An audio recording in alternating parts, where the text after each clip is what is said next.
Hey, it's Annette here, and today I'm speaking with Sally Dudley, author of Prisoner in Paradise. And it's really the story of your husband's journey towards finding out who he really is. So, can you explain the title to us? Being a prisoner in paradise, what does that mean?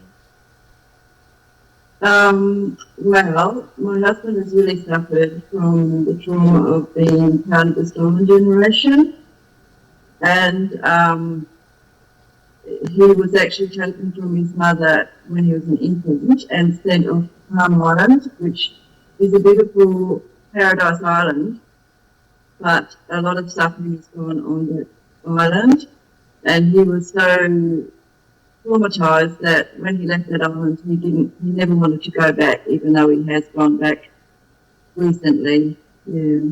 So, was he in an orphanage there? It was a state government-run children's home, and it was a system not just for children. It was a system of dormitories and a system of removing Aboriginal people from their homelands to get them away from the mainland. And so how old was he when he decided to start the journey to finding out who he really is and where his family was? I think he wanted to know all along, but there was no information until recently. The government released their people's files. I don't know the exact date, but when we moved up to Queensland, we started that journey of looking for more information about why he was in that situation. And also his mother, he lost contact with his mother and he never really got that information from her. And their relationship was fragile as well, so he probably just didn't want to tell him what happened to her. Understood. So you're talking about his biological mother when you Yeah. referred to mother? Yeah. Yeah. And I suppose this is a story for so many Indigenous Australians who are now wanting to find out their biological and their cultural identity. What impact do you think has that had on, particularly on your husband?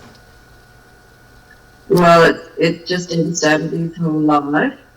And as I said in the book, I believe he's a strong man, otherwise he would have joined many others that have already committed suicide. And he's had many struggles with the usual things of being traumatised as a child. And I believe that at this late stage in life, he's only just starting to find healing in his heart and mind. And part of it has been finding out about things that happened in the past and why they happened. Sure. And in your book, you do cover the church's involvement in that the stolen generation, but yours is from an antagonistic point of view. What's your view on the church's involvement in that era of our history? Well, my husband really loved the reverend who was the Church of England past priest on the island, and he knew him as a child, and he absolutely loved him and loved going to church.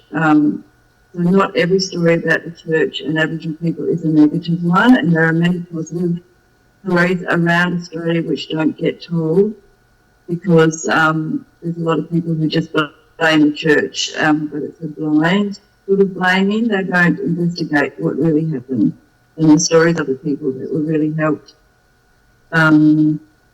by their Christian contact. So how has your husband's faith journey helped him to find healing? Oh, well, that's been his whole life since he became a Christian. So even though he's struggled and failed and fallen, like we all do, that's been his mainstay, is his faith in the Lord. Yeah, wonderful. Now, where can people find your book, Prisoner in Paradise, Sally? It is available through Bookshop, which is all around Australia. if they ring up and ask for the book, they'll be able to order it through them. Wonderful.